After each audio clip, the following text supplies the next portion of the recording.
উপজেলা নির্বাচনের তফসিল ফেব্রুয়ারির প্রথম সপ্তাহে ৫ ধাপে ভোট গ্রহণ।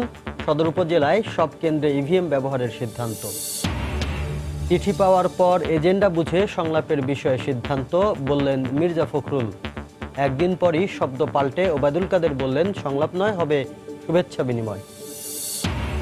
বিভাগীয় সদর দপ্তরে উন্নীত হবার ৮ বছরেও রংপুর রেলওয়ে স্টেশনের উন্নয়নে আধুনিকতার ছোঁয়া লাগেনি।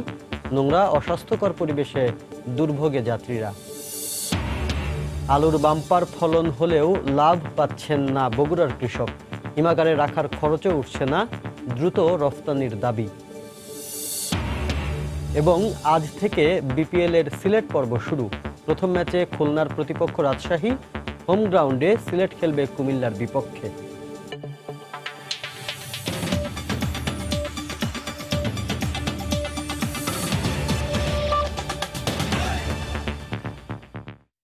দেখছিলেন শিরোনাম, বাংলার সময়ে, সঙ্গে আছি আমি শাফিন জাহিদ।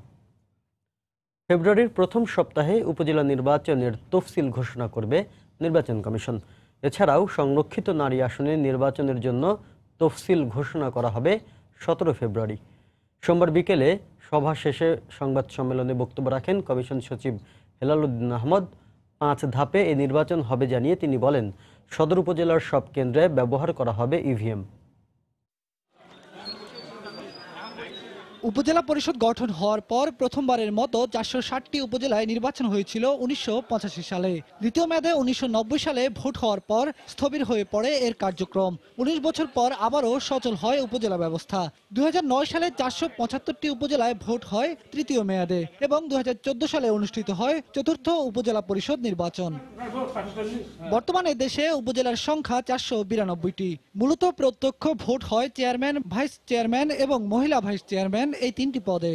আইন অনুযায়ী মেয়াদ শেষ হওয়ার ১৮০ দিনের মধ্যে সম্পন্ন করতে হয় এই নির্বাচন। সেই হিসাবে মেয়াদ উত্তীর্ণের পথে উপজেলা পরিষদগুলোর। সোমবার এ নিয়ে অনুষ্ঠিত বৈঠকে নির্বাচন কমিশনের সিদ্ধান্ত, এবার ৫ ধাপে অনুষ্ঠিত হবে প্রথমবারের মতো দলীয় প্রতীকের এই নির্বাচন।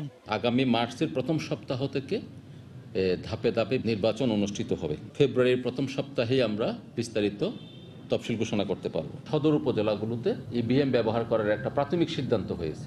এদিকে ঐক্যফ্রন্টের দাবি অনুযায়ী পুনরায় সংসদ নির্বাচনের সুযোগ নেই বলেও জানান কমিশন সচিব। একাদশ জাতীয় সংসদ নির্বাচন বাতিল বা নির্দলীয় নিরপেক্ষ তত্ত্বাবধায়ক সরকারের অধীনে পুনর্নির্বাচন, এগুলো এখন আর করার সেই সুযোগ নেই। কেন্দ্রভিত্তিক ফলাফল রিটার্নিং অফিসার থেকে এগুলো তারা সংগ্রহ করতে পারেন। আমাদের কাছে আসন ভিত্তিক আছে, কিন্তু কেন্দ্রভিত্তিক কোনো ফলাফল আমাদের কাছে আমরা সংরক্ষণ করি না। একাদশ জাতীয় সংসদের ৫০টি নারী সংরক্ষিত আসনে পরোক্ষ ভোটের জন্য আগামী ১৭ ফেব্রুয়ারি তফসিল ঘোষণা করা হবে বলেও জানান কমিশন সচিব। বেলায়েত হোসাইন, সময় সংবাদ, ঢাকা। একাদশ জাতীয় সংসদ নির্বাচনের আলোচনা শেষ হতে না হতেই সারা দেশের মতো ফেনীতেও নতুন করে আলোচনা এসেছে উপজেলা পরিষদের নির্বাচন। ঘরে বাইরে বিভিন্ন আড্ডায় গল্পের খোরাক এখন কেমন হবে উপজেলা পরিষদের নির্বাচন, পরিবেশ কেমন হবে, কারা হচ্ছেন প্রার্থী, প্রার্থীদের যোগ্যতাও বাকি, আগের নির্বাচিতরা বিগত সময় কি দিয়েছেন, আগামীর নতুনরা কি দেবেন, এসব হিসেব নিকেশ আর প্রত্যাশা ভাবনা নিয়ে জানাচ্ছেন ফেনী সদর উপজেলার ভোটাররা।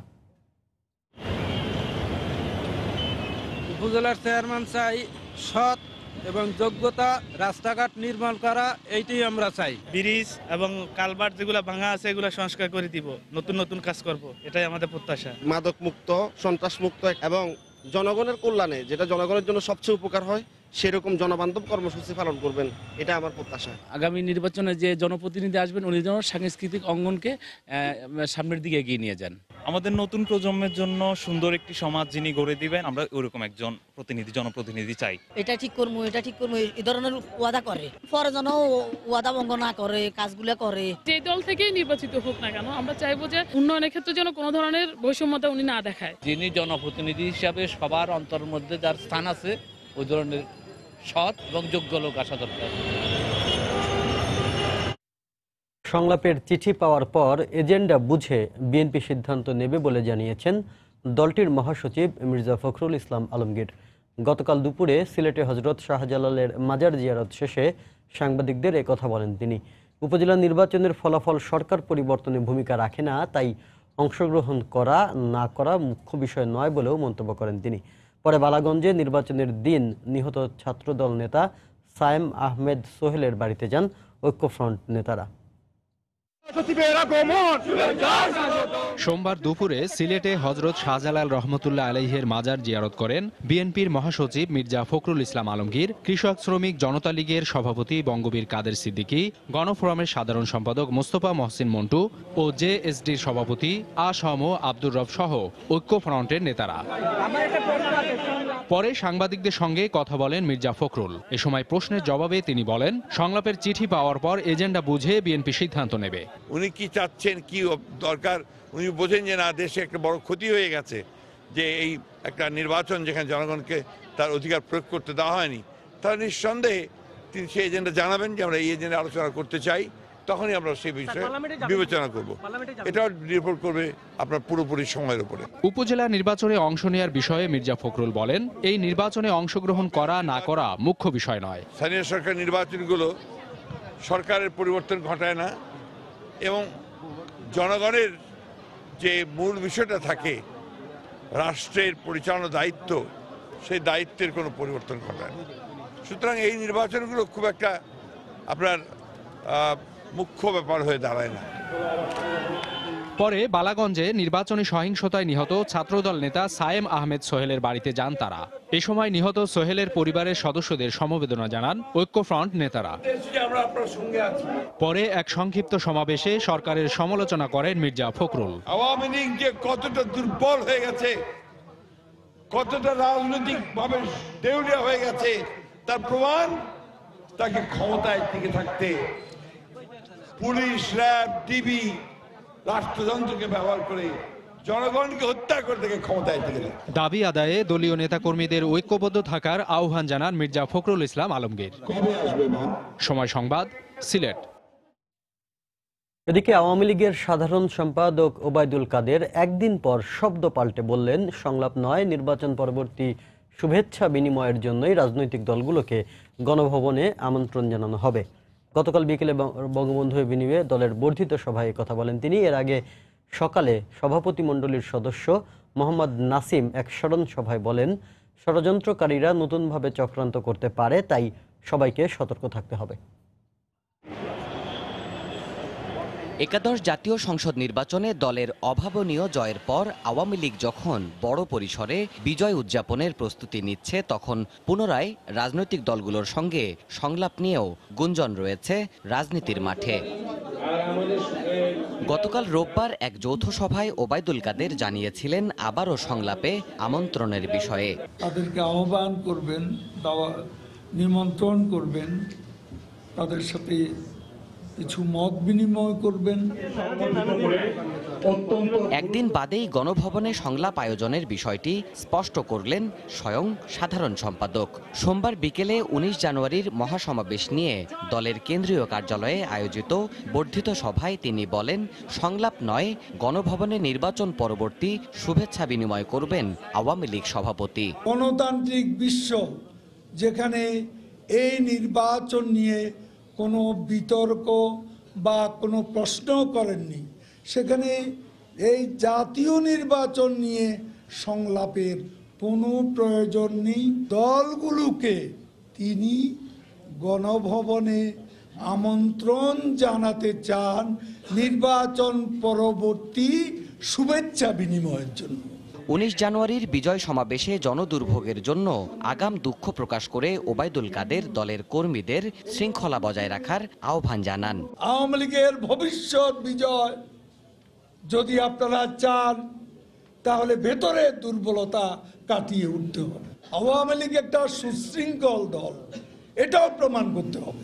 দুর্ভোগ কিছুটা হবে, সেজন্য আমি আগেভাগেই জনগণের কাছে দুঃখ প্রকাশ করে নিচ্ছি।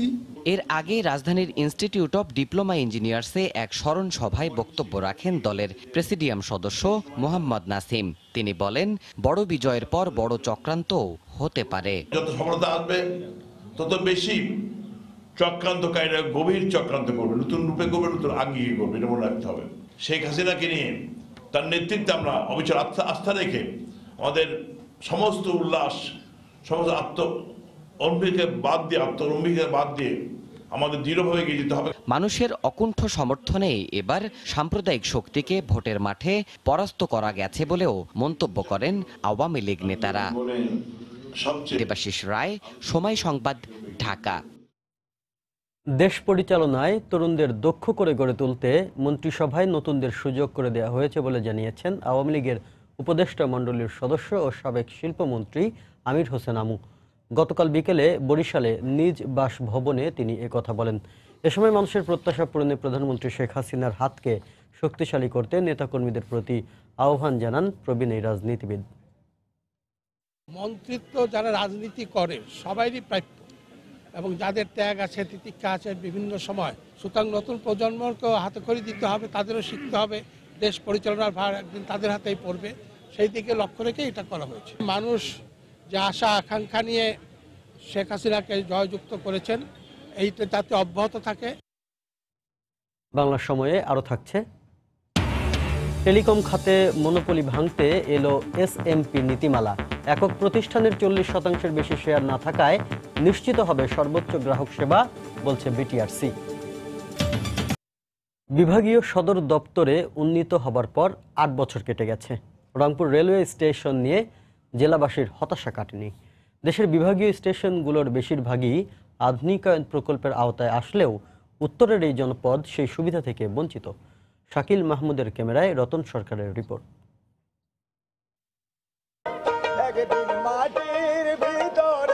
কখনো ভিখারির গান, কখনো হকারের হাকডাক, হুইসেল বেলের টুংটাং শব্দে দৃশ্যপট বদলায় প্রতিটি ট্রেনের আসা যাওয়ার সঙ্গে। তেল ও পণ্যবাহী ট্রেন ছাড়াও সারাদিনে একটি আন্তনগর সহ 16টি ট্রেন অতিক্রম করে রংপুর স্টেশন দিয়ে। প্ল্যাটফর্ম একটি হওয়ায় একাধিক ট্রেন স্টেশনে দাঁড়ালে লাইনের ওপর দিয়ে হুড়োহুড়ি করে যাত্রীদের দৌড়াতে হয় দুর্ঘটনার শঙ্কা নিয়ে। কোনো ট্রেনই চলে না সময় মেনে, আর স্টেশনে যাত্রীদের ওয়েটিং রুম ও টয়লেটেরও বেহাল দশা। অপরিচ্ছন্নতা, দুর্গন্ধ আর দুরবস্থা বিমুখ করছে যাত্রীদের। আরেকটা প্ল্যাটফর্মের দরকার, যেহেতু ওই সাইডে মা বোনরা অনেকেই আছে, যেহেতু যেরকম উঠতে চায় স্লিপ করে পড়ে যায়, পা হাত ভাঙে যায়। ভিতরে গেলে ওখানে থাকলে মনে করেন টাকা চাই 5 টাকা করে। প্ল্যাটফর্ম পরিষ্কার নাই, প্লাস হচ্ছে আপনার টয়লেট একটা ভালো, সেই টয়লেটটা নাই। যাত্রীদের বসার একটা ব্যবস্থা একটা উন্নত করা দরকার। বিভাগীয় পর্যায়ের বেশ কয়েকটি স্টেশন আধুনিকায়ন হয়েছে রিমডেলিং প্রকল্পের আওতায়, কিন্তু দেশের 7ম বিভাগ হিসেবে রংপুরের যাত্রা শুরুর 8 বছরেও এর খবর নেই। রংপুরের রেল স্টেশনকে আধুনিকায়ন করার কোনো উদ্যোগ বা পদক্ষেপ এখন পর্যন্ত নেওয়া হয়নি। এটি খুবই দুঃখজনক আমাদের জন্য, এবং এটি হওয়া উচিত ছিল অনেক আগেই। স্টেশন কর্তৃপক্ষ রিমডেলিং প্রকল্পের বিষয়ে জ্ঞাত নয়, তবে টুকটাক কিছু সংস্কারের কথা জানালেন কর্মকর্তা। বিভাগীয় শহর হিসেবে রংপুর স্টেশনের আরও ডেভেলপমেন্ট প্রয়োজন। এখানে আন্তনগর ট্রেনের পর্যাপ্ত সার্ভিসেরও প্রয়োজন। স্টেশন ও রেল ব্যবস্থার উন্নয়নে 14 দফার একটি আবেদন মন্ত্রণালয়ে পাঠানোর কথা জানান, তবে তার বাস্তবায়ন কবে হবে বা আদৌ হবে কিনা তা জানেন না স্টেশন সুপার। রতন সরকার, সময় সংবাদ, রংপুর। গত কয়েক বছর ধরে বগুড়ায় আলুর বাম্পার ফলন হলেও লাভ পাচ্ছে না কৃষক। আগাম আলুতে ভালো লাভের মুখ দেখলেও ভরা মৌসুমে দাম একেবারেই কমে গেছে। আবার হিমাগারে রেখেও খরচ বাদে লাভ থাকছে না কৃষকদের। এক্ষেত্রে বিদেশে আলু রপ্তানির দাবি হিমাগার মালিকদের। কৃষি কর্মকর্তার মতে গ্রুপ জোনিং বাস্তবায়নের পাশাপাশি বিদেশে রপ্তানি করা গেলে কৃষক এবং ভোক্তা উভয়ই লাভবান হবে। বগুড়া থেকে মাজিদুর রহমানের রিপোর্ট, ছবি তুলেছেন রবিউল ইসলাম। গত কয়েক বছর ধরে আলুর বাম্পার ফলন হচ্ছে বগুড়ায়। জেলার সব কটি উপজেলার যেদিকে চোখ যায় শুধু আলুর ক্ষেত আর আলু তোলার ব্যস্ততা। ক্ষেত, বাড়ি আর রাস্তার দুধারে আলু আর আলু। আগাম জাতের আলুর দাম ভালো পেলেও এখন আলুর দাম কমে যাওয়ায় হতাশ কৃষকেরা। তাই লোকসান এড়াতে সঠিক বাজার ব্যবস্থাপনার দাবি কৃষকের। ফার্স্টে 850, 1000 টাকা বিক্রি করে, মনে সেখানে 1 মন করে হয় 1 শতকত, আর এখন 2 মন করে শতক হয় কি এখন 350। 10 বিঘা আলু করছি, প্রথম দিকে পয়সা পাইছি, তারপরে আসে যা তুলিচ্ছি তোলা খরচ দিয়ে তাতে লস। চলে দেখা যায় অনেক টাইমে তোলার খরচ হয় না, আলু ছেড়ে দিয়ে আসা লাগে। হ্যাঁ, ভাড়াটা বেশি। সংরক্ষণ করে রাখতে পারে সরকার, তাহলে কিছুটা আমাদের কৃষকের লাভ হবে। আলুর বহুমুখী ব্যবহার সহ উৎপাদিত অতিরিক্ত আলু বিদেশে রপ্তানির দাবি হিমাগার সংশ্লিষ্টদের। হিমাগারে আলুটা আসার পরে যদি কৃষকের আলুর দামটা পড়ে যায়, তখন কৃষক ওই আলুটা ডেলিভারি নেয় না, পরে নষ্ট হয়ে যায়। আমাদের খরচের টাকা, এই বিদ্যুৎ বিল, লেবার খরচা, তারপরে আনুষঙ্গিক যত খরচা আছে তাদের কোটি কোটি টাকা আমাদের লস হয়ে যায়। আলুগুলো বিদেশে পাঠানোর জন্য সরকারকে উদ্যোগ নিতে হবে, তাতে কৃষক লাভবান হবে, কোল্ড স্টোরের মালিক লাভবান হবে।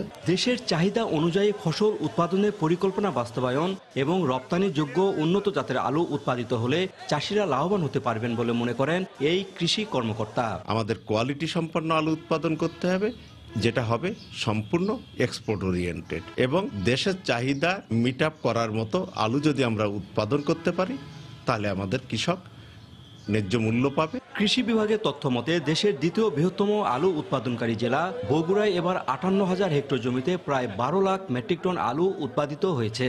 আর এখানকার 33টি কোল্ড স্টোরেজে 2 লাখ মেট্রিক টন আলু সংরক্ষণের ব্যবস্থা রয়েছে। মাজিদুর রহমান, সময় সংবাদ, বগুড়া। নির্মাণের 2 বছরের বেশি সময় পার হলেও বাগেরহাটের মোংলা খাদ্য গুদামের সুফল পুরোপুরি ভোগ করতে পারছে না দক্ষিণ পশ্চিমাঞ্চলের মানুষ। এজন্য গুদাম সংলগ্ন সড়কটির বেহাল ও মোংলা নদীতে ব্রিজ না থাকাকেই দায়ী করছে খাদ্য গুদাম কর্তৃপক্ষ।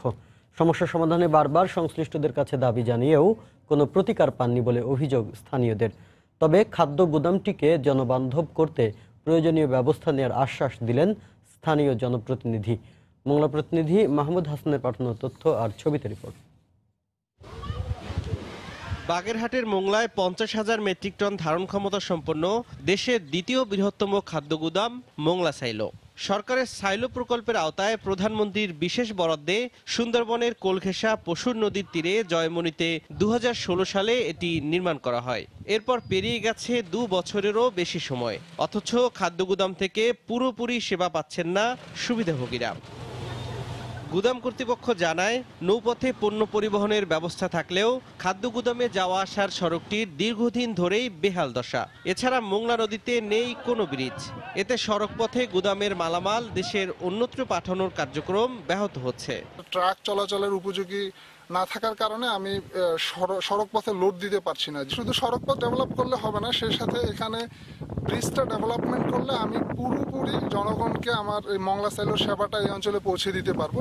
সমস্যা সমাধানে ঊর্ধ্বতন কর্তৃপক্ষকে বারবার অবহিত করার পরও কোনো প্রতিকার মেলেনি বলে অভিযোগ স্থানীয়দের। এই ছাইলোর যে মালামাল পরিবহনের জন্য যথেষ্ট ব্যবস্থা না থাকার কারণে কর্মকাণ্ড কিন্তু ব্যাহত হচ্ছে। সরকার দৃষ্টি আকর্ষণ করছি যে এই রাস্তাটা দ্রুত মেরামত করার জন্য। মালামাল বহন করার মতন কোনো পরিবেশ এই রাস্তায় নাই, এবং এই রাস্তা খুব লোডিং রাস্তা, হেভি ভারী লোডিং রাস্তার প্রয়োজন। এটা আমরা কয়েকবার উত্থাপন করেছি। তবে খাদ্য গুদামের কার্যক্রম সচল রাখতে সব ধরনের ব্যবস্থা নেওয়ার আশ্বাস দিলেন জনপ্রতিনিধি।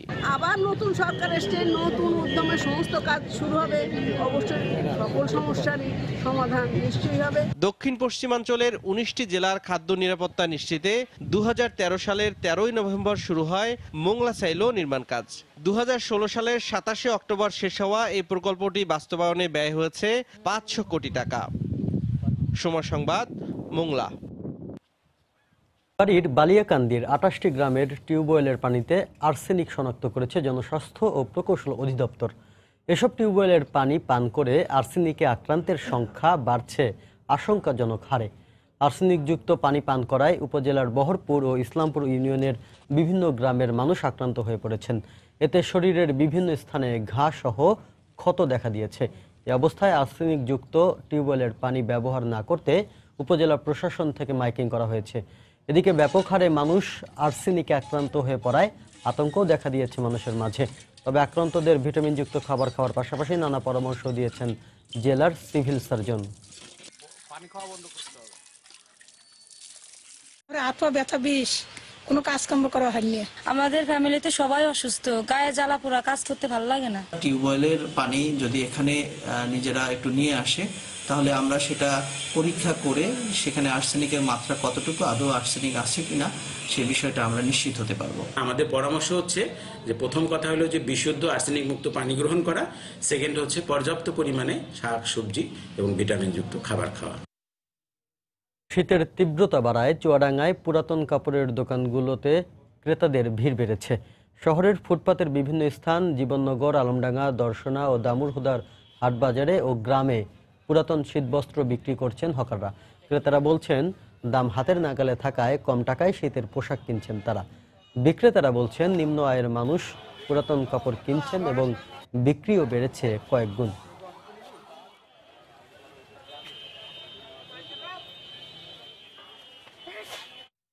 বাংলা সময়ে আরও থাকছে, রক্ষণাবেক্ষণের অভাবে বিলুপ্তির পথে বিশ্বখ্যাত বাঙালি চলচ্চিত্রকার সত্যজিৎ রায়ের পৈতৃক ভিটা, পর্যটন কেন্দ্র ও গবেষণার গড়ে তোলার দাবি কিশোরগঞ্জবাসীর। শেষ হচ্ছে টেলিকম সেবায় কোনো প্রতিষ্ঠানের একক আধিপত্যের দিন। এখাতে মনোপলি ভাঙতে সিগনিফিকেন্ট মার্কেট পাওয়ার বা এসএমপি নীতিমালা করেছে সরকার। এতে একক প্রতিষ্ঠানের কাছে থাকবে না 40% বেশি মার্কেট শেয়ার, থাকছে কল ড্রপ কমিয়ে আনা, কল সাকসেস রেট শতভাগ করা সহ বিভিন্ন শর্ত। শুভ খানের রিপোর্ট। বর্তমানে দেশে মুঠোফোন গ্রাহকের সংখ্যা ছাড়িয়েছে 15.5 কোটি। এর মধ্যে 7,23,00,000 গ্রাহক নিয়ে টেলিকম সেবা খাতের প্রায় 46% বাজার গ্রামীণ ফোনের দখলে। বাদবাকি অংশ ভাগাভাগি করছে রবি, বাংলা লিংক ও টেলিটক। এ অবস্থায় একক প্রতিষ্ঠানের আধিপত্য ভাঙতে উদ্যোগ নিয়েছে সরকার। এ লক্ষ্যে সম্প্রতি প্রণয়ন করা হয়েছে এসএমপি নীতিমালা। ফলে 40%-এর বেশি মার্কেট শেয়ার রাখতে পারবে না একক কোনো প্রতিষ্ঠান। 40%-এর বেশি শেয়ারধারী প্রতিষ্ঠানকে কমাতে হবে গ্রাহক সংখ্যা। এক্ষেত্রে সংশ্লিষ্ট অপারেটরকে কল রেট বা অন্যান্য সেবার মূল্য বাড়িয়ে দিতে হবে। নতুন এই নীতিমালাকে ইতিবাচক হিসেবেই দেখছে ছোট অপারেটরগুলো। ডোমিনেটিং একটা মার্কেট প্লেয়ার থাকে এবং মার্কেটে ডিস্টর্ট হয়ে যায়, মার্কেট পাওয়ারটা কাজ করে, তখন ছোট অপারেটর কিন্তু এক্সিট করতে বাধ্য হয়, কারণ তারা যত কিছুই করুক না কেন তাদের কিন্তু গ্রোথ আসবে না। বিনিয়োগ প্রায় একই হয়েছে, কিন্তু যেহেতু তাদের অ্যাডভান্টেজ হয়ে গেছিল প্রথম দিকে, ওই অ্যাডভান্টেজটা কিন্তু তারা বারবার নিয়ে আসছে। আমরা আশা করছি যে সব এই রেগুলেশন দিয়ে লেভেল প্লেইং ফিল্ড একটা আসবে। নতুন নীতিমালায় কল ড্রপ নামিয়ে আনা, কল সাকসেস রেট শতভাগ নিশ্চিত করতে হবে অপারেটরদের। এতে সর্বোচ্চ গ্রাহক সেবা নিশ্চিত হবে বলছে বিটিআরসি। একজনের অনেক কাস্টমার, তার স্পেকট্রাম কম। এসএমপির জন্য তার কাস্টমার কত হবে, কত রাখতে পারবে, সেই ক্ষমতা বিটিআরসির কাছে এখন রয়ে গেল। বিটিআরসি ইচ্ছে করলে আর কাউকে বাড়াতে দিবে না। এসএমপি হওয়াতে কাস্টমারদের জন্য বিরাট লাভ হবে, কোয়ালিটি অফ সার্ভিস ডেভেলপ করবে এবং ব্যবসা বান্ধব পরিবেশ সৃষ্টি হবে। টেলিকম সেবায় সব অপারেটরকে সমান ব্যবসার সুযোগ দিতে বিশ্বের বিভিন্ন দেশে এসএমপি নীতিমালা চালু রয়েছে। শুভ খান, সময় সংবাদ, ঢাকা। রোহিঙ্গা ইস্যুর সমাধান করা সহজ হবে না বলে মন্তব্য করেছেন পররাষ্ট্রমন্ত্রী এ.কে আব্দুল মোমেন। গতকাল দুপুরে সচিবালয়ে নিজ দফতরে সাংবাদিকদের তিনি একথা বলেন। রোহিঙ্গা সমস্যার যৌক্তিক সমাধানে আন্তর্জাতিক সম্প্রদায়কে এগিয়ে আসার আহ্বানও জানান মন্ত্রী। এই সমস্যা সহজে সমাধান হবে না এবং সেই জন্য আমাদের অনেক কাঠখড়ি কুড়াতে হবে। এবং তবে সুখের বিষয় যে মায়ানমার সবসময় আমাদের বন্ধু রাষ্ট্র এবং তারা বন্ধুত্বের যদি প্রতিফলনটা দেয় তাহলে আমরা খুব খুশি হব আর কি। তাদের রিহ্যাবিলিটেশনের জন্য, তাদের দেশে ফেরত নেওয়ার জন্য ইন্টারন্যাশনাল কমিটির একটা গুরু দায়িত্ব আছে। আমার মনে হয় তারা এখনো সেই রকম পালন করেন নাই। বান্দরবানের নাইক্ষংছড়ি সীমান্তে শূন্যরেখার তম্বু খালে পাকা স্থাপনা নির্মাণের কারণ জানতে চেয়ে মিয়ানমার সীমান্তরক্ষী বাহিনী বিজিপিকে চিঠি দিয়েছে বিজিবি। গতকাল দুপুরে এ চিঠি দেয়া হয় বলে জানিয়েছেন বিজিবির Cox's Bazar sector commander colonel S M. Bayezid Khan. গত 8 জানুয়ারি সময় সংবাদে এ সংক্রান্ত একটি প্রতিবেদন প্রচার করা হয়, যাতে স্থানীয়রা দাবি করেন এখানে বাঁধ বা সেতু নির্মাণ হলে কোনাপাড়া সহ বেশ কিছু কৃষি জমি পানিতে তলিয়ে যাবে। বিষয়টি আমলে নিয়ে সোমবার সকালে বিজিবির কক্সবাজার সেক্টর কমান্ডার ঘটনাস্থল পরিদর্শন করে তম্বু খালে পাকা স্থাপনা নির্মাণের কারণ জানতে চেয়ে বিজেপিকে চিঠি দেন। তবে বর্তমানে সীমান্ত পরিস্থিতি স্বাভাবিক বলে জানান তিনি।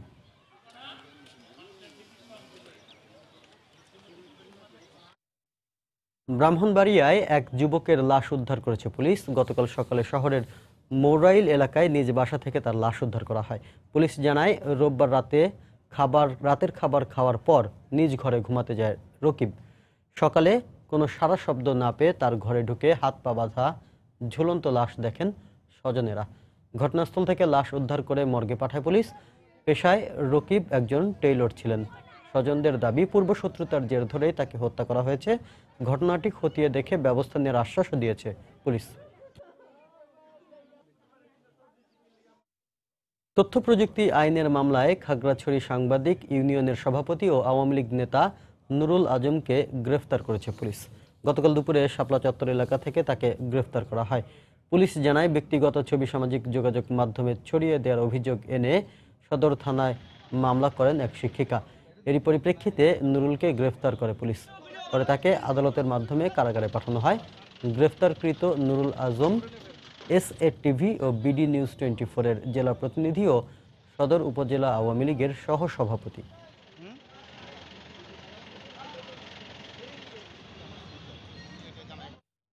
মজুরি কাঠামো পুনর্নির্ধারণ করায় সন্তোষ প্রকাশ করে সাভারে সংবাদ সম্মেলন করেছেন পোশাক শ্রমিক নেতারা।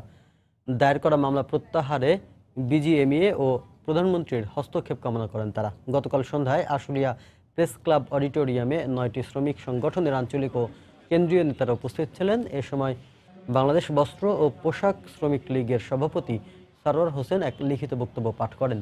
তিনি আজ থেকে শ্রমিকদের কাজে যোগ দেওয়ারও আহ্বান জানান।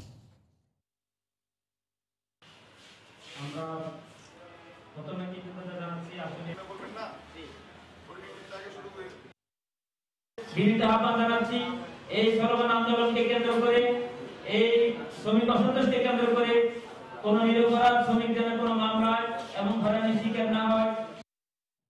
ঝিনাইদহে এক ইউপি চেয়ারম্যানের বিরুদ্ধে দুর্নীতির অভিযোগ করেছেন স্থানীয় ইউপি সদস্যরা। গতকাল সকালে সদর উপজেলার নগর বাথান বাজারের আওয়ামী লীগের দলীয় কার্যালয়ে আয়োজিত সংবাদ সম্মেলনে এই অভিযোগ করেন 11 ইউপি সদস্য। এ সময় তারা জানান, কুমড়াবাড়িয়া ইউনিয়ন পরিষদ চেয়ারম্যান আশরাফুল ইসলাম সরকারি বিভিন্ন প্রকল্প আংশিক কাজ করে অথবা কাজ না করেই সরকারি টাকা আত্মসাৎ করছেন। এতে ক্ষতিগ্রস্ত হচ্ছেন স্থানীয়রা। এই বিষয়ে ইউপি সদস্যরা প্রতিবাদ করলে তাদের লাঞ্ছিত করা হয় বলেও অভিযোগ করেন তারা। তবে বিষয়টি অস্বীকার করে অভিযুক্ত চেয়ারম্যান জানান, তার জনপ্রিয়তা নষ্ট করতে একটি পক্ষ এ ধরনের অপপ্রচার চালাচ্ছে। আমাদের চেয়ারম্যান যে দুর্নীতি করেছে সেও যেন পার না পায়, সেই আহ্বান আপনাদের কাছে আমাদের। এই দুর্নীতির বিচার হোক। আমার যে প্রতিপক্ষ এম শামসুল ইসলাম, উনি ইউনিয়ন আওয়ামী লীগের সভাপতি, উনি বারবার নির্বাচনে দাঁড়িয়ে 3000-4000 ভোটে ফেল করে। তাই আমার জনপ্রিয়তা ঈর্ষান্বিত হয়ে আমাদের মেম্বারদের ভুল বুঝিয়ে ভুল পথে প্রবাহিত করে তারা আমার নামে যে প্রভাকাণ্ড বা মিথ্যা বানোয়াটি টাকা আত্মসাতের যে কথা ছড়াচ্ছে, আদৌ এটা সঠিক না। যশোরে সাংস্কৃতিক ব্যক্তিত্ব ডক্টর কাজী রবিউল হকের স্মরণে নাগরিক শোকসভা অনুষ্ঠিত হয়েছে। গতকাল বিকেলে জেলা পরিষদ মিলনায়তনে এই অনুষ্ঠানের আয়োজন করা হয়। এতে প্রধান অতিথি ছিলেন আওয়ামী লীগের সাবেক প্রেসিডিয়াম সদস্য ডক্টর নূহ উল আলম লেনিন। এছাড়াও বিভিন্ন সামাজিক, রাজনৈতিক ও সাংস্কৃতিক অঙ্গনের নেতাকর্মীরাও উপস্থিত ছিলেন। সভায় তরুণ প্রজন্মকে ডক্টর কাজী রবিউল হকের আদর্শ ও কর্মকে ধারণ করার পরামর্শ দেন বক্তারা। ডক্টর কাজী রবিউল হক ভাষা আন্দোলন ও মুক্তিযুদ্ধে গুরুত্বপূর্ণ ভূমিকা রেখেছিলেন।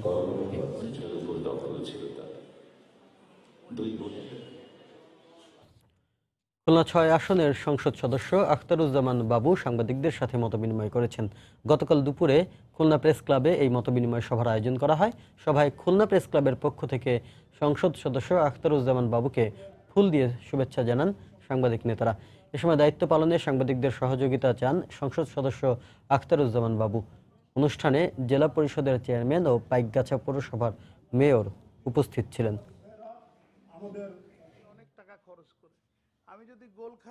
সংস্কার আর রক্ষণাবেক্ষণের অভাবে বিলুপ্তির পথে অস্কার পুরস্কার প্রাপ্ত বাঙালি চলচ্চিত্রকার সত্যজিৎ রায়ের পৈতৃক ভিটা কিশোরগঞ্জের মশুয়ায় কিছু স্মৃতি আর জরাজীর্ণ অবকাঠামো নিয়ে দাঁড়িয়ে আছে জমিদার বাড়িটি। বাড়িটি সংস্কার করে পর্যটন কেন্দ্র ও গবেষণাগার গড়ে তোলার দাবি স্থানীয়দের।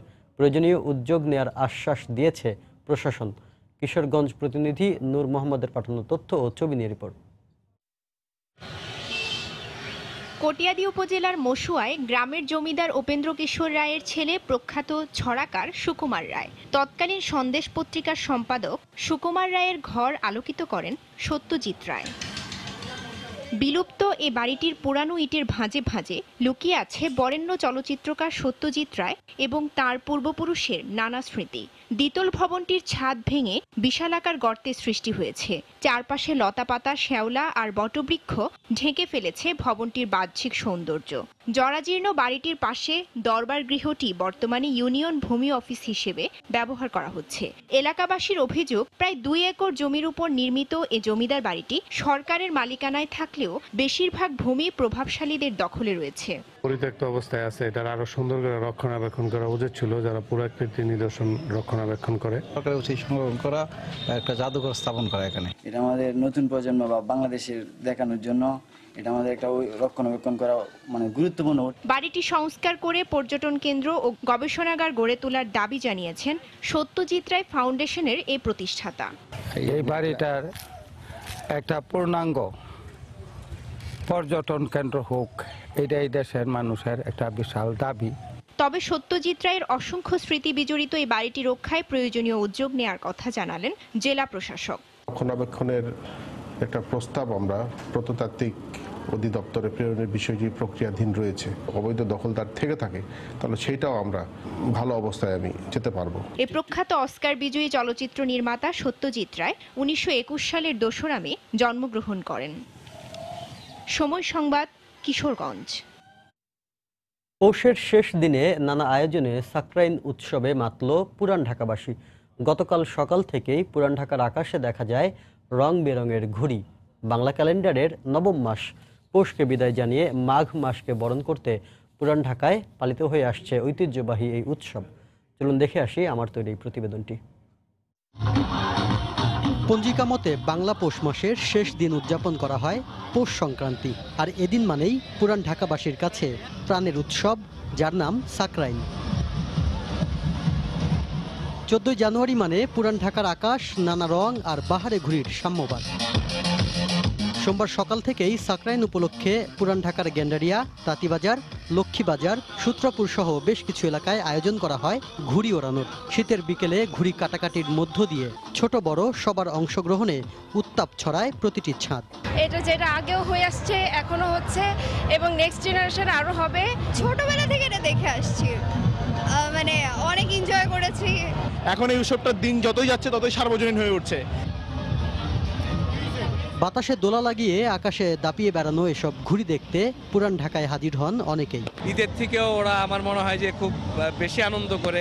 I see all these wonderful happy people with all the kites and all the people on the rooftops. It's a really great experience. দিনব্যাপী ঘুড়ি ওড়ানো শেষ হলে আকাশ জুড়ে আতশবাজি, মুখে আগুন নিয়ে খেলা কিংবা আকাশে রং উড়ানো এই উৎসবের ভিন্ন মাত্রা যোগ করে। রাতের আকাশ যেন আরো রঙিন হয় হাজারো আলোক ছটা আর ফানুসে। উৎসবের উত্তাপ ছড়ায় তখনও।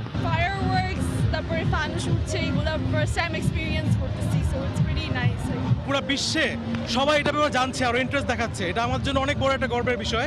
সোমবারের পাশাপাশি মঙ্গলবারও রাজধানীর বেশ কয়েকটি এলাকায় আয়োজন করা হবে ঘুড়ি উৎসব বা সাকরাইন। শাফিন জাহিদ, সময় সংবাদ, ঢাকা। খেলার খবর আজ থেকে শুরু হচ্ছে বিপিএল এর সিলেট পর্ব। গতকাল সকাল থেকেই সিলেট জেলা স্টেডিয়ামে অনুশীলন করেছে খুলনা টাইটান্স। মাহমুদুল্লাহর অধিনায়কত্বে প্রথম ম্যাচে রাজশাহী কিংসের বিপক্ষে মাঠে নামার কথা রয়েছে তাদের। বিপিএল এর এবারের আসরে কোনো ম্যাচ জিততে পারেনি খুলনা। সিলেটে তাই নিজেদের ভাগ্য বদলের চেষ্টায় মাহেলা জয়বর্ধনের শিষ্যরা। অন্যদিকে শেষ ম্যাচে রংপুরকে হারিয়ে রীতিমতো উড়ছে মিরাজের রাজশাহী। খুলনাকে হারিয়ে সিলেট পর্বেও জয়রথ ধরে রাখতে চায় তারা। আর দিনের আরেক ম্যাচে স্বাগতিক সিলেটের প্রতিপক্ষ কুমিল্লা ভিক্টোরিয়ান্স। 3 ম্যাচে এখন পর্যন্ত 1 জয়ের দেখা পেয়েছে সিলেট। তবে ঘরের মাঠের সুবিধা কাজে লাগিয়ে জিততে বদ্ধপরিকর ওয়ার্নার সাব্বিররা। ছেড়ে কথা বলবে না কুমিল্লাও। 2 জয়ে পয়েন্ট টেবিলে ভালো অবস্থানেই আছে তামিমের দল। বাংলা সময়ের শীর্ষ সংবাদ জানিয়ে দিচ্ছি আরেকবার। উপজেলা নির্বাচনের তফসিল ফেব্রুয়ারির প্রথম সপ্তাহে 5 ধাপে ভোট গ্রহণ। সদর উপজেলায় সব কেন্দ্রে ইভিএম ব্যবহারের সিদ্ধান্ত। চিঠি পাওয়ার পর এজেন্ডা বুঝে সংলাপের বিষয়ে সিদ্ধান্ত, বললেন মির্জা ফখরুল। একদিন পরই শব্দ পাল্টে ওবায়দুল কাদের বললেন সংলাপ নয়, হবে শুভেচ্ছা বিনিময়। বিভাগীয় শহরে উন্নীত হবার 8 বছরেও রংপুর রেলওয়ে স্টেশনের উন্নয়নে আধুনিকতার ছোঁয়া লাগেনি। নোংরা অস্বাস্থ্যকর পরিবেশে দুর্ভোগে যাত্রীরা। আলুর বাম্পার ফলন হলেও লাভ পাচ্ছেন না বগুড়ার কৃষক। হিমাগারে রাখার খরচও উঠছে না, দ্রুত রফতানির দাবি। এবং আজ থেকে বিপিএল এর সিলেট পর্ব শুরু। প্রথম ম্যাচে খুলনার প্রতিপক্ষ রাজশাহী, হোম গ্রাউন্ডে সিলেট খেলবে কুমিল্লার বিপক্ষে। এ ছিল বাংলার সময়ে। যে কোনো খবর পেতে ভিজিট করুন সময়নিউজ.tv। আপনার মোবাইলে সময় সংবাদ দেখতে আর সব খবর পেতে ডাউনলোড করুন সময় অ্যাপ। সঙ্গে থাকুন সময়।